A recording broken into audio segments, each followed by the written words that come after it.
los dictadores aprenden los unos de los otros. Y la muerte de Navalny abrió un abismo de permisividad para otros líderes autoritarios en todo el mundo. Ahora se puede esperar todo. El presidente bielorruso, Alexander Lukashenko, podría recibir de esta forma una especie de indulgencia y pensar que su represión de la oposición quedará impune. Que si Putin mató a Navalny y Lukashenko mató a Igor y Maduro acaba de matar a Ronald Ojeda, bueno, pues caballero, cualquier cosa es posible en cualquier Cuba. cosa es posible, pero o sea, el próximo opositor a las tiranías comunistas, ¿cuál va a ser? Uno cubano, será Ferrer, será Félix Navarro. Entonces, no es que uno quiera resultar alarmista, por el contrario. Bueno, y por otro lado, la emigración cubana continúa. Todos los cubanos quieren irse, pero dentro de toda esa oleada de cubanos que salen de la isla, también siguen saliendo represores hacia acá, hacia los Estados Unidos. Y yo tengo aquí dos casos que están circulando en las noticias por estos días, que es el caso de la fiscal que condenó a presos del 11 de julio. Esta mujer, que se llama Sudisnay Acosta Traba, que es de Bayamo, y estuvo trabajando en La Habana, desde donde perjudicó a muchos inocentes, dejándolos encarcelados. Está en México y está tratando de entrar acá a los Estados Unidos. Este es un caso. Y el otro caso que ha salido también en las noticias es el de otra represora que se llama Janet Machado Rodríguez, capitana del Ministerio del Interior y Política de la unidad donde encerraron a los detenidos del 11J en Mayabeque. Supuestamente esta sí ya llegó a los Estados Unidos. Así que es increíble. Nos sorprenderíamos posiblemente de la cantidad real que haya en este momento peleando en el territorio ucraniano de cubanos. Porque han trascendido por un hackeo de Ucrania, que le hackearon la computadora a un alto oficial ruso, más de 200 pasaportes de los cubanos que estaban ahí. Pero este fue el hackeo a ese oficial. Hay otro oficial que reveló que efectivamente en las fuerzas que están combatiendo contra Ucrania en este momento, aparte de los rusos, de otras nacionalidades, los que más hay son serbios y cubanos. O sea, que Cuba le está proporcionando lo que ellos necesitan, porque sabemos que muchos jóvenes rusos se escaparon de Rusia para evadir el servicio militar. Bueno, pues ¿quién les está proveyendo de la carne de cañón? Se le está proveyendo Cuba. Y eso, que a su caldo de cultivo, ¿no? Sí. De dónde sacar la carne de cañón necesaria para hacer el caldo. Para hacer el caldo, nunca mejor dicho. Incluso, sobre todo por la estrategia que Putin está intentando aplicar, que es de desgaste, ¿no? Él sabe que no puede avanzar, pero también que de donde está no lo pueden mover. Sí. Y es un poco a lo que está apostando, a que Occidente se canse en una línea de tiempo y pues sin el apoyo de Occidente, pues Ucrania terminaría cayendo. Déjeme decirle que cuando tú vas a los libros de historia, dicen que el comunismo cayó entre el 89 y el 92, Gorbachov y toda aquella historia. Exacto. E incluso ven a Putin como el salvador del comunismo, porque vuelvo y repito, en las elecciones de diciembre de 1999 salía el candidato del Partido Comunista o Putin. Entonces salió Putin y salvó a Rusia de volver al comunismo. ¿Qué sucede? Cuba, supuestamente, sí, ¿no? Cuba, todo eso es una pantalla. Cuba no se montó en aquel tren. El egocéntrico de la piedra no iba a permitir que eso pasara en Cuba. Cuba no hizo el tránsito, Cuba no hizo el proceso. Pero ¿de quién es Cuba en este momento aliado y cómplice? Del Putin, que hizo el proceso. Que fue el artífice, o por lo menos la cara principal. Entonces, de todo ese proceso. Cuba tardíamente va a terminar decantando en esa misma pantomima, o ese mismo teatro. Si nosotros no acabamos de reaccionar. Si nosotros no acabamos de reaccionar. Y lo peor... Cuando yo digo 12 de mayo, estoy refiriéndome a la Glasnost estoy refiriéndome del proceso a que el cubano. sistema comunista, tal y como lo hemos concebido o conocido, o tal y como está en los libros de historia, y ha estado ahora mismo firman como año 66 de la revolución, se acabó en el año 66 y ya no vas a ver más año 67 de la revolución, porque va a estar en los libros de historia que acabó y colapsó en este año 2024. Ahora, ¿qué viene después de eso? Bueno, Putin está puesto para Cuba, caballero.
Hola, ¿qué tal? Muy buenas. Esto es Cubanos en Washington, D.C. Y como siempre, desde aquí le damos la bienvenida a este podcast, uno de los podcasts más anticomunistas que tienen las redes sociales.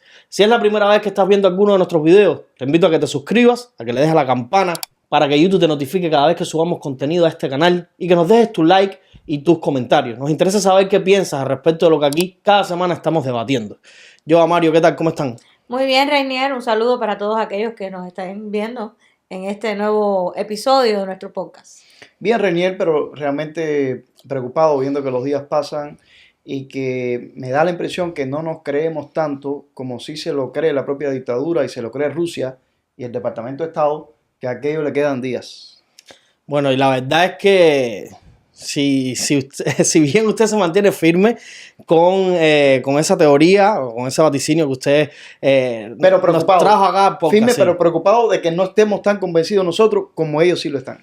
Bueno, pero es que yo no estaría tan convencido observando cómo está el panorama internacional, el contexto geopolítico y sobre todo cómo las dictaduras, los amigos más cercanos de la tiranía Castro-Canel, pues están dando un golpe fuerte sobre la mesa diciendo aquí el que manda soy yo. Desgraciadamente hace unos días ha sido viral la noticia no solo del asesinato del expreso y opositor político a la tiranía de Putin, Alexei Navalny, sino también sabemos que pues también el tirano Lukashenko, pues también ha asesinado a uno de sus opositores más notables, podemos decir. Por otro lado está el caso de el ex militar venezolano que fue secuestrado y asesinado en Chile. Y lo que estamos viendo es que las tiranías comunistas están moviendo fichas en este juego de ajedrez político y de geopolítica Y no pasa nada. Y no pasa nada y además están a la ventaja en el sentido de que se están posicionando en posiciones ganadoras, valga la redundancia. Sí, no, yo estoy de acuerdo contigo en eso y forma parte de mi alarma y de mi preocupación, porque precisamente las dictaduras cuando se ven contra la pared y saben que le está quedando poco tiempo, pueden ser mortíferas y pueden ser capaces de hacer cosas muy malas, especialmente si están viendo que otros regímenes totalitarios en el mundo están actuando con total impunidad y no pasa nada. Y entonces, muy bien citado lo que acabas de citar, de que, bueno, fue asesinado Alexei Navalny, el principal opositor de Vladimir Putin, y lamentablemente, pues, aparte de toda la, vamos a decirlo, en el mundo entero, la gente se condolió y todo eso, pero Navalny está muerto. Y no solo que está muerto, sino que él representaba las esperanzas de mucha gente en Rusia. Sí. Y entonces esas esperanzas también están muertas. Sí, y al final no ha pasado absolutamente nada. O sea, los asesinos de Navalny, como los asesinos del ex militar venezolano, como los asesinos de este otro opositor que mencionaste, bielorruso, pues sencillamente siguen ahí, están todavía en el poder y no pasa absolutamente nada. No hay forma de que se les pueda llevar a la justicia. Y es muy preocupante y no podemos perder de vista lo que está pasando en Cuba con los presos políticos. Yo especialmente tengo una marcada preocupación por el preso político José Daniel Ferrer. La situación de José Daniel Ferrer verdaderamente es alarmante y no acabamos de tener buenas noticias sobre él. Lo que su esposa dice es que continúa prácticamente incomunicado, o sea, no puede recibir visitas familiares, se les niegan las visitas familiares, reciben cartas de él y demás, pero realmente esto no es un verdadero... Una certeza. Una verdadera fe de vida, ¿no? De que todo esté bien con él. Así que es muy preocupante porque yo estoy sospechando ya hace un buen tiempo que la dictadura quiere quitarse del medio a José Daniel Ferrer. Sí, tú puntualizabas, bueno, antes de caer en Cuba, que es lo que aparte que ahora mismo me está preocupando, porque tú decías, Rusia mató al opositor. A Navalny. El dictador Lukashenko mató, quería decir el nombre para no quedarnos así sí. Colgados, ¿no? El dictador Lukashenko mató en la penitenciaría número 15 en la región de Mogilov a Igor Lechnik. Igor Lechnik podríamos decir que era el equivalente de Navalny para Putin y lo mató. Por cierto, apenas 2-3 días después del asesinato de Navalny, lo cual te demuestra que es como en una cadena de fichas de dominó, ¿no? Ya Putin lanzó la suya, que dio contra la del bielorruso, y ya tú mencionaste a Maduro acá en América, que no se quiso quedar atrás. Entonces uno dice, bueno, Cuba puede dar ahora su golpe. ¿Cómo asesinaron al ex militar Ronald Ojeda? Sí, me gustaría citar, aprovechando que estamos hablando de esto, una escritora, premio Nobel de Literatura bielorrusa, que un día antes del asesinato de Igor en Bielorrusia había vaticinado o alertado de que el dictador de Bielorrusia podía actuar como Vladimir Putin, y en efecto lo hizo al día siguiente. Y ella, que es la autora de una famosa novela conocida, Los muchachos del Zinc, dio una entrevista donde advirtió esto. Y me gustaría citar incluso palabras de ella exactamente, donde dice: los dictadores aprenden los unos de los otros. Y la muerte de Navalny abrió un abismo de permisividad para otros líderes autoritarios en todo el mundo. Ahora se puede esperar todo. El presidente bielorruso, Alexander Lukashenko, podría recibir de esta forma una especie de indulgencia y pensar que su represión de la oposición quedará impune. Bueno, pues al otro día, como si hubiera leído, ¿no?, a la escritora. Y incluso uno teme, ¿no?, porque uno dice, bueno, el dictador puede tomar nota de lo que nosotros digamos acá.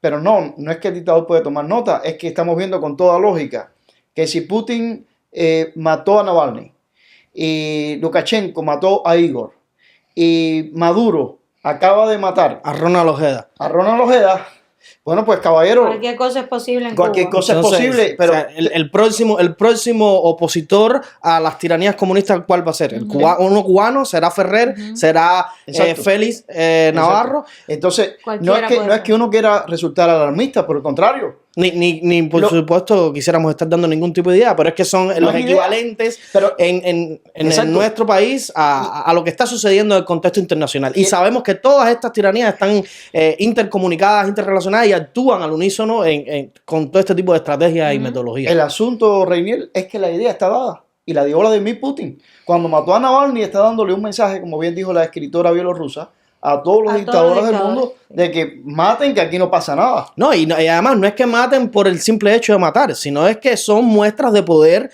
y de fuerza con un mensaje, yo no sé si subliminal, porque al final es bien directo, el que aquí no se salva a nadie y nosotros seguimos teniendo el sartén por el mango. Exactamente. Al final, la dictadura cubana, por ejemplo, sigue impune de muchas otras atrocidades que ha hecho, de muchos otros crímenes. Ahí tenemos, por ejemplo, el caso de Payá. Ya se ha probado, se ha demostrado que Payá fue asesinado, igual que Harold Cepero. Sin embargo, no pasa absolutamente nada. O sea, ellos asesinan y siguen impunes. Por lo tanto, no es nada alarmista que estemos todo el tiempo tratando de traer a la palestra pública, ¿no? Sí. La figura de nuestros presos políticos. Y muy especialmente esos presos políticos que tienen, que son líderes desde hace mucho tiempo y que han tenido una capacidad de liderazgo tan grande como la de José Daniel Ferrer, o como la de Félix Navarro. No, y es que y usted hace un símil muy adecuado, porque es que, en primer lugar, sabemos que el año pasado, en el 2023, la CIDH sacó su sentencia firme en el caso de que la dictadura comunista de Cuba era responsable por el asesinato de Osvaldo Payá y Harold Cepero.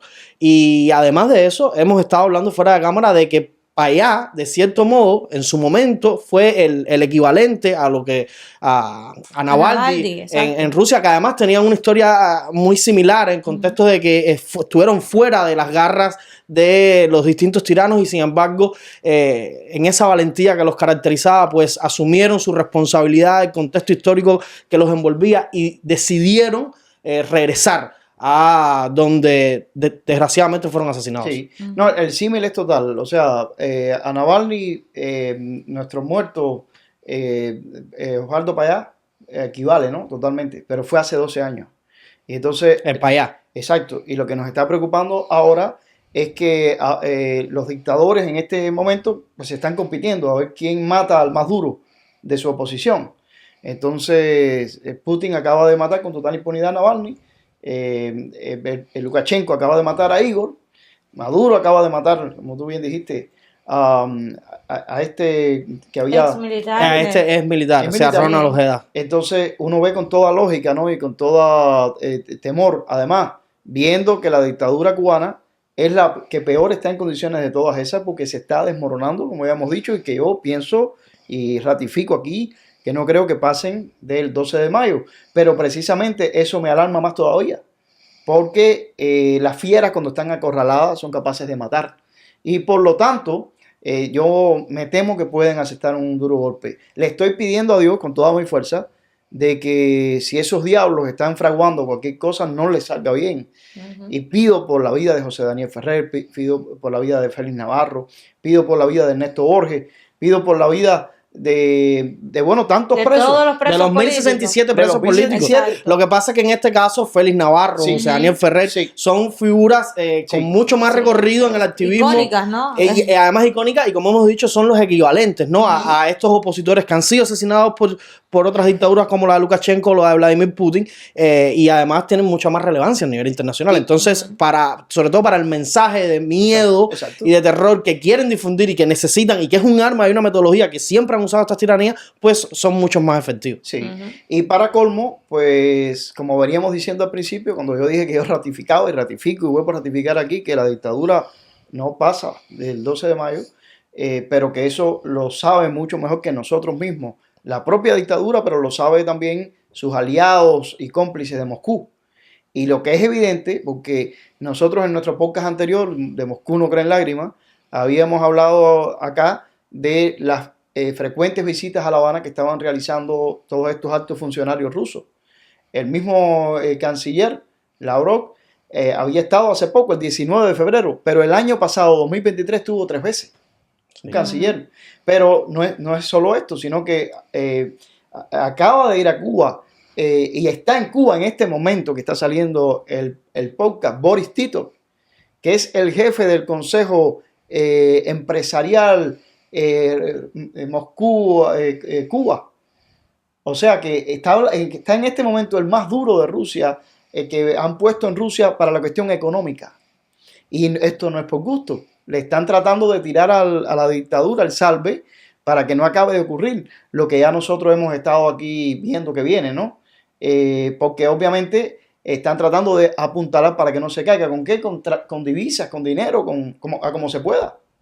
De hecho, hay que decir acá que las relaciones entre la dictadura de Cuba y sus aliados del Kremlin no habían estado muy bien en años anteriores. ¿Por qué? Porque Cuba le debe a las 10.000 vírgenes y entre ellos a la propia Rusia. Posiblemente uno de los países que más le deban es a Rusia. Y obviamente a nadie le gusta que le deban como le deben, ¿no? Y cuando saben que no te van a pagar. Exactamente, sobre todo cuando saben que no te van a pagar. Sí, pero llama mucho la atención que desde que estalló la guerra contra Ucrania, el 24 de febrero del 2022, las relaciones cambiaron un poco. Y de ahí para acá, pues se fortalecieron los lazos de Cuba a Moscú. ¿A qué obedece esto? Bueno, a que el Kremlin encontró precisamente en el Caribe a sus aliados en este hemisferio. Que a su caldo de cultivo, ¿no? Sí. De dónde sacar la carne de cañón necesaria para hacer el caldo. Para hacer el caldo, nunca mejor dicho. Incluso, sobre todo por la estrategia que Putin está intentando aplicar, que es de desgaste, ¿no? Él sabe que no puede avanzar, pero también que de donde está no lo pueden mover. Sí. Y es un poco a lo que está apostando, a que Occidente se canse en una línea de tiempo y pues sin el apoyo de Occidente, pues Ucrania terminaría cayendo. Déjeme decirle que nos sorprenderíamos posiblemente de la cantidad real que haya en este momento peleando en territorio ucraniano de cubanos. Porque han trascendido por un hackeo de Ucrania, que le hackearon la computadora a un alto oficial ruso, más de 200 pasaportes de los cubanos que estaban ahí. Pero este fue el hackeo a ese oficial. Hay otro oficial que reveló que efectivamente en las fuerzas que están combatiendo contra Ucrania en este momento, aparte de los rusos, de otras nacionalidades, los que más hay son serbios y cubanos. O sea, que Cuba le está proporcionando lo que ellos necesitan, porque sabemos que muchos jóvenes rusos se escaparon de Rusia para evadir el servicio militar. Bueno, pues ¿quién les está proveyendo de la carne de cañón? Se le está proveyendo Cuba. Y a eso obedece, entre otras cosas, porque no es solamente eso, también la propaganda de La Habana al respecto de la guerra, y en la ONU, el apoyo y la complicidad y las redes por toda América Latina. O sea, todo eso se lo está ofreciendo la dictadura. Y por lo tanto, a eso obedece el cambio de las relaciones que estaban turbias por lo que Cuba le debía a cuando estalla la guerra. Entonces, de repente nos encontramos en una Cuba donde constantemente van los más altos funcionarios rusos y están obviamente tramando. Y en este momento, ya lo digo, cuando estamos haciendo este podcast, está Boris Tito, uno de los hombres duros del Kremlin, enviado por Vladimir Putin, después que fue el de seguridad, ¿se acuerda? La semana pasada, Sí. Petrushenko. Entonces, ahora está Boris Tito para ver cómo le apuntalan a Díaz-Canel que no se le acabe de derrumbar el Tiliche. Porque el Tiliche va abajo, pero ellos lo saben, entonces están tratando de ver cómo lo aguantan, ¿no? Exactamente, ¿no? Bueno, pero y eso es un gran peligro, ¿no? Porque si al final el Tiliche lo van a apuntalar, yo sigo viendo, o sea, yo sigo viendo tan tenebroso todo el ambiente que se ha estado gestando, ¿no? Que no sé, o sea, veo a la dictadura, como decíamos ahorita, cada vez más impune de todos sus crímenes, y estoy viendo que esta consolidación de relaciones entre Cuba y Rusia son muy peligrosas, y a la vez estoy viendo a Estados Unidos que no sé si está haciendo papel de observador o de observador distante o cercano, mediano, no sé, el caso es que estoy viendo el ambiente bastante preocupante, ¿no? Y hay algo que no podemos obviar, y es que con la excepción de la invasión a Ucrania por el régimen de Putin, el resto de oleadas de todas estas tiranías comunistas, el resto de oleadas represivas, se empiezan a desatar luego, curiosamente, luego de que se realiza en La Habana la cumbre de G20. Uh-huh.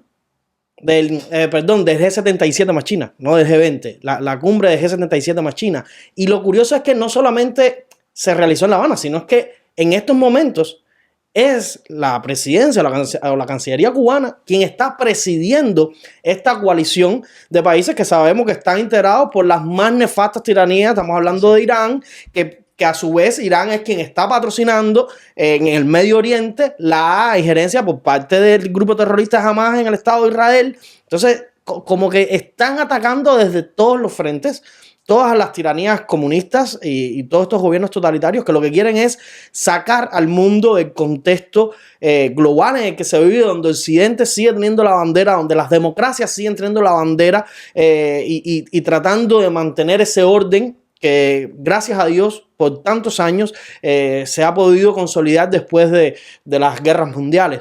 Entonces, es ahora mismo para todos estos grupos terroristas, que al final es lo que son todas estas tiranías totalitarias, ¿no? Yo creo que es muy importante que la tiranía castrista pues no se les deshaga de las manos. Sí. No se les deshilache. Entonces, aquí es donde nos toca a nosotros prever que no sigan empoderando la tiranía castrista y a la vez que la tiranía castrista pues no pueda proceder en seguirle dando golpes no solo al pueblo cubano, sino al exilio, a la resistencia que se le está haciendo. Bueno. Y en el caso de Félix Navarro o José Daniel Ferrer, sinceramente sería un duro golpe para el exilio y para la oposición que los asesinaran. Sí. Sí, bueno, sí. No, si bien yo he tratado de que hagamos el alerta, ¿no? Porque estoy convencido que la dictadura no sobrepasa el 12 de mayo, pues también hago el alerta de que tengamos cuidado porque la dictadura está feroz y por lo tanto es capaz de asesinar a alguno. Sí, Mario, pero lo que tenemos que tener en cuenta una cosa es que usted tenga la fe de que la dictadura no pase del 12 de mayo, otra cosa es ¿qué es lo que va a pasar el 12 de mayo? No. Porque una cosa es que te cambies la careta por otra más bonita y otra cosa es que te quiten la careta. Son dos cosas distintas. Entonces, yo estoy de acuerdo en eso. Lo que tenemos que hacer es derrocarla. Si muta, el problema se nos va peor. Exacto. Yo estoy de acuerdo en eso. O sea, un desmoronamiento que Estados Unidos teme, por eso hemos dicho que está tratando de controlar el desmoronamiento, pero y Rusia trata de apuntalar, pero ahora que tú acabas de decir eso, hay un problema en la región en este momento que a Estados Unidos le preocupa más. Yo decía, bueno, Estados Unidos, pues Rusia está puesta para Cuba. ¿Y saben para qué más le preocupa a Estados Unidos en este momento que Cuba? Haití. La situación en Haití en este momento, que está ahí al ladito de Cuba, es una situación que está, el país está en emergencia nacional. Y que por cierto hay cubanos varados ahí en Haití después que se puso en funcionamiento el toque de queda. Sí, Estados Unidos ha alertado a cualquier estadounidense que vaya a Haití y está sacando a su personal diplomático de Haití. Y para colmo, el sábado pasado, cuando salía en nuestro podcast, estaban entrando a una prisión en Haití unos individuos de una banda, alrededor de 12, y liberaron a 3.700 que están en este momento por toda la isla de Haití y están en rebeldía total. El actual presidente de Haití, Ariel Henry, posiblemente las bandas lo tienen ya sentenciado. Sí. Y República Dominicana, que es la vecina, con frontera terrestre, no le permite la entrada a Ariel Henry a refugiarse porque están convencidos de que si le dan la entrada a Ariel Henry, las turbas de Haití van a pasar a República Dominicana y todo el conflicto va a tomar a la Española, nuestra vecina isla española. Pero el conflicto puede también derivar hacia Cuba y esto puede tener que ver con el vaticinio que yo he estado dando acerca del 12 de mayo. O sea, hay un conflicto en el Caribe que puede escalar y ahora mismo el conflicto de Haití, que nosotros no lo vemos relacionado con el conflicto cubano, de repente, por una u otra razón, pueden mezclarse. Bueno, en Haití hay un grupo de 256 cubanos que se encuentran varados pidiendo ayuda para retornar al país tras cancelarse los vuelos producto de la gran ola de violencia existente en esa nación caribeña. ¿Tú te imaginas esto? El desespero que tenemos en Cuba, que estos 250 cubanos fueron capaces de salirse de Cuba con la miseria espantosa que hay, la situación espantosa. Para buscar mejoría en Haití. Pero en este momento en Haití están sublevados las bandas y hay 3.700 presos que han sido sacados para la calle. Haití no está siendo ni en este momento gobernado por nadie en lo absoluto. Y este conflicto se va a extender inevitablemente a República Dominicana. Mis hermanos dominicanos que me pueden estar escuchando, tomen todas las medidas que puedan, pero aunque no están permitiendo entrar a Ariel Henry, el presidente, el conflicto se va a extender. Tengo hermanos dominicanos que me han contado cómo ya de hecho todos los haitianos que han pasado a República Dominicana, hay un porcentaje de población grande de República Dominicana que ya no es dominicano, sino que es haitiano. Sí, porque las mujeres haitianas van a dar a luz a República Dominicana. Exacto. Y por cierto, un amigo dominicano nos estuvo comentando que el índice de natalidad por parte de los dominicanos es muy pequeño, o sea, muy bajo. Las mujeres dominicanas no quieren dar a luz y, sin embargo, las mujeres haitianas van a República Dominicana a dar a luz. Sí, entonces hay un conflicto en el Caribe que no podemos nosotros ser ajenos a ese conflicto, porque es nuestro vecino más cercano. No, y no solamente nuestros vecinos, es que hay cubanos ahí y ya hemos visto cubanos varados en medio de ese conflicto. Y yo considero, en medio de esta emergencia nacional que hay en este momento en Haití, que a pesar de que los rusos están yendo a La Habana y está Boris Tito en este momento ahí, el conflicto de Haití puede escalar hacia Cuba.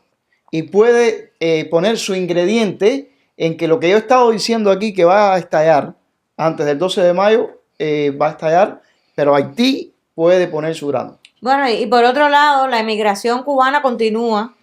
Todos los cubanos quieren irse, pero dentro de toda esa oleada de cubanos que salen de la isla también siguen saliendo represores hacia acá, hacia los Estados Unidos. Y yo tengo aquí dos casos que están circulando en las noticias por estos días, que es el caso de la fiscal que condenó a presos del 11 de julio. Esta mujer que se llama Sudisnay Acosta Traba, que es de Bayamo, y estuvo trabajando en La Habana, desde donde perjudicó a muchos inocentes, dejándolos encarcelados. Está en México y está tratando de entrar acá a los Estados Unidos. Este es un caso. Y el otro caso, que ha salido también en las noticias, es el de otra represora que se llama Janet Machado Rodríguez, capitana del Ministerio del Interior y Política de la unidad donde encerraron a los detenidos del 11J en Mayabeque. Supuestamente esta sí ya llegó a los Estados Unidos. Así que es increíble cómo la tiranía castrista sigue exportando a sus mercenarios. Pero y hacía la careta, o sea, descaradamente. Y la realidad es que hay una cantidad de represores castristas ahora mismo refugiados acá en los Estados Unidos, amparados por todos los beneficios que este gran país les da a los cubanos que son exiliados políticos de esa tiranía comunista.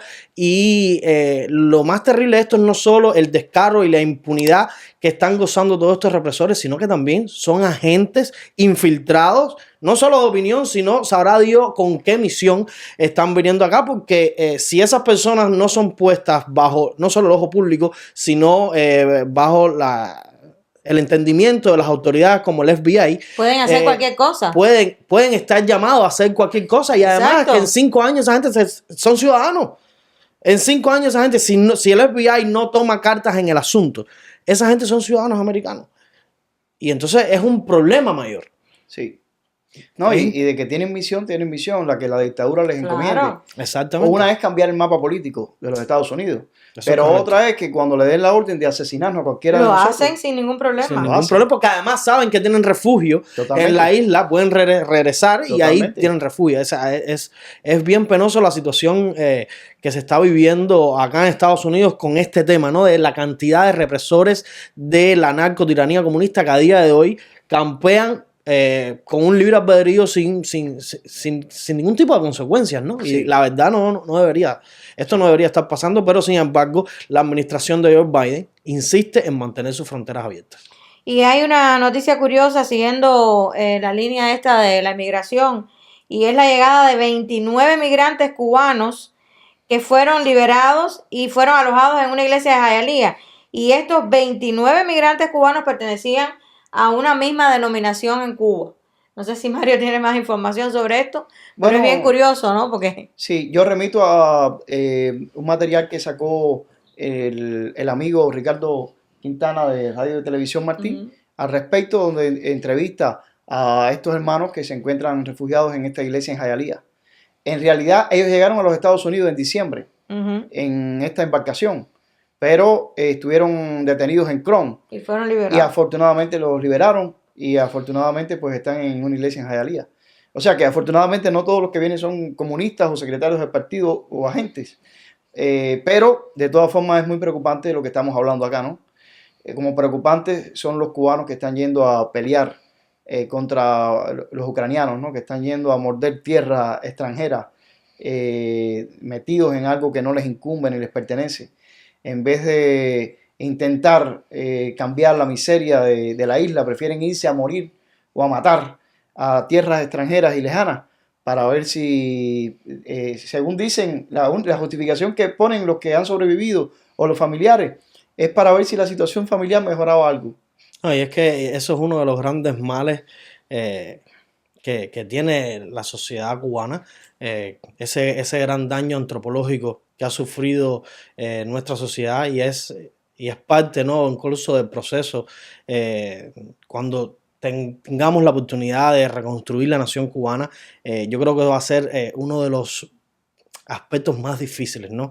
Pelear contra tantos años de degradación, de degeneración de la sociedad civil cubana. No, y que entre una cosa y la otra, la isla, y eso lo hemos dicho varias veces, la isla sigue quedándose vacía y su población sigue envejeciendo. Bueno, hasta el punto de que hasta el mismo Díaz-Canel ya tuvo que salir expresando esa preocupación, ¿no? De que la isla pues se está quedando prácticamente sin personas jóvenes. Pero o sea, sinceramente estarán preocupados, ya les conviene. yo porque no ellos sé son- si ellos están preocupados o no, pero el caso es que sí deberían estar preocupados porque Pero cuando tú te pones a analizar, en esa isla se necesita gente joven para trabajar, ¿no? pero si al final del día ellos están viviendo de lo que exportan, de pues, todo. pero de todos modos, todos van a todo el cubano envejecer. que O sea, exporta. fíjate, si es preocupante, yo me imagino que para todo el mundo, porque al final, ¿qué? Todos los que viven allá adentro van a envejecer. sí, ¿Y pero qué va a pasar? acuérdense de que ahora mismo lo que más les preocupa a ellos es ver cómo intentan campear lo que les viene arriba o lo que les viene abajo, ¿no? Porque lo que van a chocar contra el suelo y lo que están tratando es ya pensar en lo que va a pasar en Cuba, porque tenemos un vacío generacional y un vacío de personas que no nacieron y debieron haber nacido, o los que nacieron se fueron, o que la gente no quiere que parir en Cuba. Eso ya es secundario para ellos, al lado de que ahora mismo ellos lo que están preocupados es ver cómo evaden lo que les es inevitable, más allá del 12 de Bueno, mayo. no sé si es un performance o no, pero el caso es que Díaz-Canel salió expresando preocupación por el envejecimiento de la población cubana y la poca natalidad. O sea, obviamente los que no se van, los que se quedan ahí adentro, o son ya muy mayores para tener hijos o deciden no tenerlo, porque realmente tener hijos en Cuba es un gran reto, ¿no? Imagínate. Sí, no, realmente Díaz-Canel, aunque exprese lo que él expresa y saque expresando, tú siempre pregúntate por qué realmente está preocupado Díaz-Canel. Y ahora mismo Díaz-Canel debería estar preocupado bastante por él mismo, en el sentido de que inevitable caída o desplome ahora mismo no se lo perdonan a él. La familia Castro que lo puso ahí no se lo perdona. Y si bien nosotros tenemos razones para estar preocupados por nuestros presos, viendo lo que ha hecho Putin y lo que ha hecho Lukashenko y lo que hace Maduro con sus opositores y que asesinan, también les digo que Díaz-Canel debe estar bastante preocupado por él mismo, porque la caída no se la va a perdonar los Castro, no se la van a perdonar a él. No, pero es que la realidad es que desde cierto modo incluso el mismo Díaz-Canel es la carne de cañón política que tienen los Castros, ¿no? Y que han estado usando los últimos años para, digamos, justificar, ¿no? O tener a quien diga, mira, tú eres exacto, tú eres el responsable, tú eres la cara, tú eres el presidente y por tanto tú eres la persona que tiene que pagar por todos los crímenes que se han cometido durante estos 65 largos años de la tiranía. Y la si verdad no por los 65, por lo menos por los últimos. Y la verdad es que Díaz-Canel al final se sabe que es un monigote de esta gente, que además llegó a ver que si bien el 11 de julio él mismo se terminó de apretar la soga, porque no es que ya no la tuviera puesta, pero él mismo se terminó de apretar la soga dando en ese momento, ¿no? En ese donde da la orden de combate a los comunistas a salir a enfrentar a sus hermanos, que lo que estaban exigiendo era libertad, pues al final del día sabemos que si él tiene culpa, no quiere decir que sea el máximo responsable. Sabemos que los máximos responsables son los Castros, los Soto del Valle, los López Calleja y todas los Guillermo García Fría y todas este séquito de familias que son las que verdaderamente tienen el control de la isla y han desgobernado al pueblo cubano por más de 65 años. Sí. Todos son responsables. Todos son responsables, pero estas grandes familias son las que verdaderamente han reinado en Cuba y son digamos, los máximos líderes, ¿no? Los que verdaderamente tienen el control de la isla y los que además verdaderamente toman las decisiones. Sí, ¿no? Pero yo te voy a decir algo, como parte de los vaticinios que, bueno, sobre todo yo me he atrevido a hacer aquí sobre el 12 de mayo, que Díaz-Canel se ponga en remojo.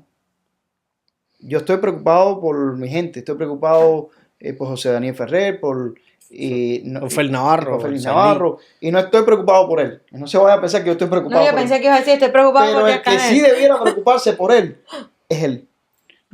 Porque déjame decirte que en medio de esta guerra de mafias, de ver quién se lleva qué y cómo salvan aquello o cómo apuntalan aquello, posiblemente esté hasta en la lista que tiene Putin ya. El propio Díaz-Canel. Pero y retomando un poco el inicio del podcast, ¿usted no cree que con todo el contexto internacional que hay, el asesinato de Navalny, la ejecución de Lukashenko al otro opositor, a Igor,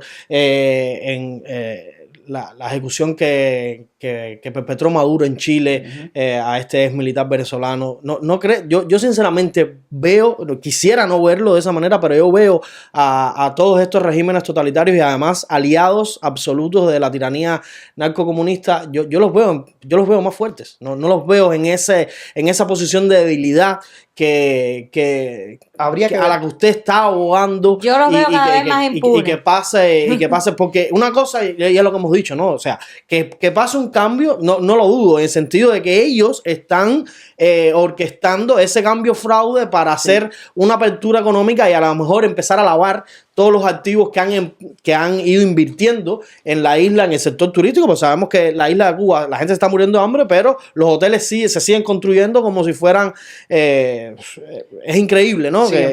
Que se sigue invirtiendo en sector hotelero cuando la gente no tiene ni qué comer, ¿no? pero Sin embargo, yo no veo que ni la tiranía castrista ni el resto de las tiranías que la secundan estén en una posición de debilidad real. Sin embargo, Reinier, yo lo veo de otra manera diferente.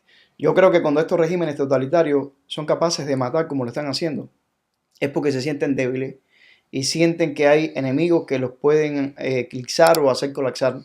Es la razón por la que Putin mató a Navalny, que no se confiaba y veía en él un peligro. De hecho, yo leí en el podcast anterior unas palabras de Navalny, donde él decía, si me matan, no os rindáis, porque si me han matado es porque ellos de repente han encontrado en mí y en lo que yo represento una fuerza que les es peligrosa.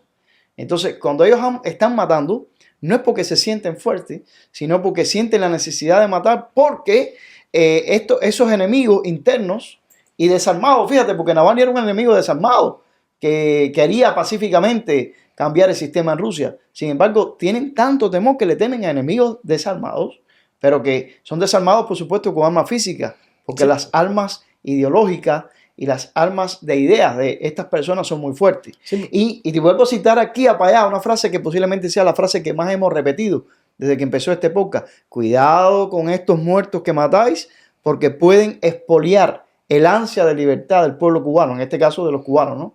Pero de todas esas dictaduras y regímenes totalitarios, en este momento, da la coincidencia que el más débil y el que no pasa del 12 de mayo es Cuba, el régimen de Cuba, en su año 66. Claro, Un número significativo. Por eso Putin está tratando de apuntalarlo, ¿no? De todas formas, Putin está ya calculando de que si se desploman, ver cómo trata de mantenerse o ocupar él, porque podría ser Rusia la que ocupe la isla de Cuba. Si los americanos están entretenidos en otra cosa, o están puestos para otra cosa, o están preocupados por su propia seguridad nacional en este momento. No solamente por la invasión por la frontera sur, sino porque Putin es un loco que podría muy bien apretar el botón que no se apretó cuando la crisis de los misiles en Cuba, pero que este podría ser el loco que apriete un botón. Y la seguridad nacional norteamericana podría estar entretenida en esto. Lo que pudiera pasar después del 12 de mayo podría ser perfectamente una ocupación de Putin como base ya naval de él, Cuba. Y digo esto como una de las cosas que podrían ocurrir. Bueno, si bien no lo es, porque Rafael Fernández Díaz ya lo sí. es. O sea, Cuba lleva estos 65 años Sí, siendo ya lo es. la base militar más cercana que ha tenido Putin y la Unión Soviética en su momento a los Estados Unidos. Hay una cosa interesante de lo que tú estabas hablando sobre sintiéndose débiles estos regímenes asesinan. Es que ellos asesinan todo el tiempo. Sí, pero más Fidel débil. Castro empezó asesinando gente que le molestaba desde el inicio de la involución. Desde entonces, todo aquel que a él le figuraba que le iba a hacer sombra, sencillamente se lo quitaba del camino. O sea, los crímenes del castrismo, por ejemplo, y los crímenes de todos estos regímenes son históricos, son cosas de siempre. Pero precisamente no es nada nuevo, ¿entiendes? al principio mataba porque Fidel Castro no sentía que el sistema fuera fuerte. Y él decía, tengo que matar y matar y matar y matar. No, es que sencillamente todo aquel que le haga sombra lo elimina. Porque cada una de estas personas me puede representar a mí el enemigo que me puede tumbar. Pero si bien el motivo de que están asesinando a la gente es un sentimiento de debilidad, lo que muestran es una expresión de fuerza, de que aquí quien manda soy yo. Aparentemente. Bueno, y no solo lo que muestran al asesinar, sino por la impunidad que ostentan. A ver, para mí donde recae, yo están creo, el mostrando mensaje. obviamente debilidad, porque todo ser totalitario es débil en sí mismo, ¿no? Sí. Porque obviamente va a haber fantasmas en todas partes y va a ser paranoico, porque todo aquel que él estime que es un poco simpático, que hace conexión con el pueblo, etcétera, etcétera, le puede hacer sombra y sencillamente lo elimina porque él tiene que ser la figura. Todos los dictadores son así, la figura central soy yo, nadie puede opacarme, nadie puede ocupar mi lugar, ¿entiendes? Pero una cosa es ese tipo de debilidad preventiva, ¿no? O sea, yo para prevenir que esto pase voy a eliminar a este, al otro y al otro para que no pase nada. Y otra cosa es la debilidad real, o sea, yo no dudo que el régimen cubano está realmente en una de sus peores etapas. En primer lugar porque ya aquel famoso líder histórico Fidel Castro se fue del aire. En segundo lugar, porque sabemos que el pueblo cubano en mayoría no está con ese sistema, eso se sabe, y lo expresó el pueblo el 11 de julio y lo sigue expresando con toda esa estampida migratoria, ¿no? Que sale de Cuba, diríamos, diariamente. Y obviamente están ahora mismo en uno de sus peores momentos. Eso es una cosa real. Las figuras históricas además están cada vez menos visibles porque son les voy a decir algo. Todos unos cuantos, déjame terminar la idea, por favor. Son unos cuantos viejos ahí, 2 o 3 viejos, pero lo que yo no acabo de ver es esa total debilidad como para que el régimen haga así plum y se desplome de buenas a primeras. O sea, yo sigo insistiendo en que tiene que pasar algo. No es de buenas a primeras. Se está desplomando ante nuestros ojos. Bueno, yo no voy a volver a tocar ese tema porque ya yo di mi opinión. Pero es que eso que dice Mario, o sea, si uno analiza el contexto ellos siguen ahí, sí, ellos están ahí todavía. Pero es que ahí, pero por ejemplo, en Rusia está Putin gobernando y la gente piensa que el comunismo en Rusia se acabó con la Glasnost. Sí, pero tú estás hablando de un cambio que no sería cambio. No, pero y es ahí a lo que me refiero. O sea, no, es eso lo que yo estoy viendo. Pero es que está claro. Pero es que es a lo que me refiero. Lo que yo veo venir es eso. Yo no creo que la dictadura esté en una debilidad donde desaparezca. Lo que creo que viene una mutación que es el famoso cambio fraude. Eso no es cambio. Pero exacto. No, yo no estoy diciendo que sea un cambio. Lo que digo es un cambio fraude, por eso, ¿no? Es un fraude de cambio. Exacto. Pero estás claro cuando tú dices que en Rusia está Putin. Y que cuando tú vas a los libros de historia, dicen que el comunismo cayó entre el 89 y el 92, Gorbachov y toda aquella historia. Exacto. E incluso ven a Putin como el salvador del comunismo, porque vuelvo y repito, en las elecciones de diciembre de 1999 salía el candidato del Partido Comunista o Putin. Entonces salió Putin y salvó a Rusia de volver al comunismo. ¿Qué sucede? Supuestamente, sí, ¿no? Cuba, todo eso es una pantalla. Cuba no se montó en aquel tren. Cuba no se montó en aquel tren. El egocéntrico de la piedra no iba a permitir que eso pasara en Cuba. Cuba no hizo el tránsito, Cuba no hizo el proceso. Pero ¿de quién es Cuba en este momento aliado y cómplice? Del Putin que hizo el proceso. Que fue el artífice o por lo menos la cara principal. Entonces, de todo ese proceso. Cuba tardíamente va a terminar decantando en esa misma pantomima. O ese mismo teatro. Si nosotros no acabábamos de reaccionar. Si nosotros no acabamos de reaccionar. Y lo peor... Cuando yo digo 12 de mayo, estoy refiriéndome a la Glasnost estoy refiriéndome del proceso a que el cubano. sistema comunista, tal y como lo hemos concebido o conocido, o tal y como está en los libros de historia, y ha estado ahora mismo firman como año 66 de la revolución, se acabó en el año 66 y ya no vas a ver más año 67 de la revolución, porque va a estar en los libros de historia que acabó y colapsó en este año 2024. Ahora, ¿qué viene después de eso? Bueno, Putin está puesto para Cuba, caballero. Y la muestra es la muestra de Boris Tito que está ahora. Y como hemos dicho en pocas anteriores, a mí me preocupa la situación de Cuba en general, en cualquier contexto que esté, pero lo triste es que si la tiranía castrocomunista logra hacer una apertura económica donde la realidad del pueblo cubano, la que tiene hoy, que es nefasta, ha sido nefasta los últimos 65 años, pero la que tiene hoy, a 2024, es la más terrible que se ha vivido en los últimos 65 años. Si esa realidad pasa a una pequeña mejoría donde el cubano empieza a tener acceso nuevamente a una mejor alimentación, donde haya un espejismo de libre empresa, el empuje que necesitamos de la sociedad civil para poder no solo sacar a esa gente del poder y llevarlos a que paguen por sus crímenes va a ser... Es que ya, ustedes lo que están describiendo ahí es el cambio fraude. Pero es que lo que estamos hablando... Eso es lo que yo estoy viendo. Y para mí entonces no es nada significativo lo que va a ocurrir supuestamente el 12 de mayo, porque es sencillamente pasar a eso, a un cambio fraude. Pero que sucede el cambio fraude sigue siendo alarmante y nefasto para la lucha por la libertad. Por lo tanto yo no me entusiasmo si ese va a ser el cambio pero es que yo no que va a ocurrir el 12 de mayo. Pero es que nosotros, bueno, por lo menos yo no me estoy entusiasmando. Lo que no estamos veo que se va a caer nada. Lo que estamos haciendo es una alerta de que esto no puede suceder. Sí, la alerta es importante. Miren, nosotros nos hemos pasado, porque nosotros nacimos ahí en medio de aquel sistema, nuestros padres nacieron también. Nuestros hijos. 66 años. Y entonces todavía nacen los hijos siempre nos tuyos. hicimos ilusiones con el día que cayera la revolución cubana, que se acabara el Partido Comunista. Bueno, pues te pasan la página facilito y el año 2024 queda como ese año en el que Cuba transitó del socialismo o comunismo al capitalismo. ¿Pero qué es capitalismo? Al capitalismo de Rusia. Al capitalismo de Rusia y totalmente auspiciado y ayudado por Putin, Vladimir Putin. Pero les da 3 pepinos. Que además sabe muy bien cómo que está toda esa les da 3 pepinos pisotear y matar al dictador de turno en este momento, a Díaz-Canel. Les da 3 pepinos echar abajo al Partido Comunista, para que aquí no se hable más de comunismo, porque el comunismo está estorbando y vamos a apoderarnos de los negocios, de las empresas. Bueno, vamos a apoderarnos, vamos a ponerlo a funcionar porque apoderados están. Pero sí. Lo otro es que no entiendo por qué tendrían que matar a Díaz-Canel, porque al final a Díaz-Canel muy bien lo pueden o sencillamente quitar. Sí, él es un monigote, no es más nada que eso. Pero para eso mismo, para tener a alguien que supuestamente pague por... No, porque tiene que haber una transición. Bueno, únicamente. Hay que hacer una transición y la transición se hace eliminando al que estaba. Bueno. El que está ahora mismo es Díaz-Canel. Eso no me entusiasma para nada. Díaz-Canel puso el bobo y Díaz-Canel pone muerto.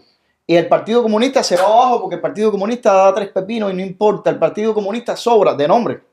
Y por supuesto, pues lo que vamos a hacer es una transición, pero no hacia la democracia. No, por supuesto. Y como que nosotros somos los que hemos soñado siempre con que el día que ya no esté la maldita llamada Revolución Cubana fuera la sustitución por la democracia, pues tenemos que ponernos para la cosa porque los que están puestos son otros. Están puestos los buitres. Y nosotros tenemos que ver cómo en este mapa geopolítico, donde la democracia no está de moda, nosotros hacemos que el milagro se vire para nosotros. Y que lo que sustituya a lo que está actualmente, que no pasa el 12 de mayo, sea la democracia. Y no una mafia al estilo ruso y al estilo bielorruso, con un Caribe colapsado y en un mundo colapsado con una guerra donde estamos hasta participando en Ucrania. Así mismo. Eso es lo que hay. La verdad es que, como dijimos en el podcast anterior, y esa frase célebre de Osvaldo Paya también, la noche no será eterna. Ahora, ¿cómo será el día? ¿Cómo será el amanecer? Esperemos que no sea gris. Ahí es donde está la cosa. Así que, no sé, yo creo que podemos dejar el podcast acá. Ha estado interesante. Invitamos a toda nuestra audiencia a que comparta. Esperamos que no sea nublado, ¿no? A que comparta qué piensa con respecto al contexto de lo que está viviendo, a lo que hemos estado debatiendo acá y si, como dice el pastor Morio Félix, el 12 de mayo cae la narcodictadura comunista. Así que, por favor, pastor, regálanos una oración. Sí. Dios Todopoderoso, en este mismo momento que sale este podcast, que se encuentra ahí en La Habana Boris Tito, el funcionario de turno que pasa por La Habana tratando de apuntalar a un sistema que se cae para ver cómo tratan de moldearlo al estilo ruso, nosotros te rogamos una intervención tuya en medio de otras intervenciones que otros pudieran pedir. Nosotros estamos pidiendo tu intervención, porque qué mejor intervención que la intervención sobrenatural tuya en la isla de Cuba. Te la rogamos, Dios Todopoderoso, para que tanta sangre derramada en estos 66 años no haya sido en vano. Y para que el cambio que está a punto de ocurrir no sea hacia una mafia que se apodere de la isla de Cuba, sino hacia la democracia que tanto hemos soñado. Ayúdanos para que este milagro también sirva para que en el mundo haya un cambio también y que el mundo donde la democracia no está de moda, inspirada en lo que sucede en la isla nuestra del Caribe, pueda comenzar a cambiar para bien de color. Te lo rogamos, Dios Todopoderoso, y te pedimos en este momento por la seguridad de nuestros hermanos que están en la mazmorra y que corren peligro porque la fiera acorralada del sistema que se cae puede ser capaz de cualquier cosa. Te rogamos por la vida de José Daniel Ferrer, de Félix Navarro, de Saily Navarro, de Ernesto Borges, del pastor Lorenzo Rosales y por ahí de tantos y tantos y tantos nombres de nuestros hermanos que están en la isla. Cuídalo, pon ángeles custodios a su alrededor y salva a nuestra isla de que se acaben de apoderar de ella Putin y todos sus secuaces. Te lo rogamos, Dios mío, en el nombre de Jesucristo, con el perdón de nuestros pecados. Amén.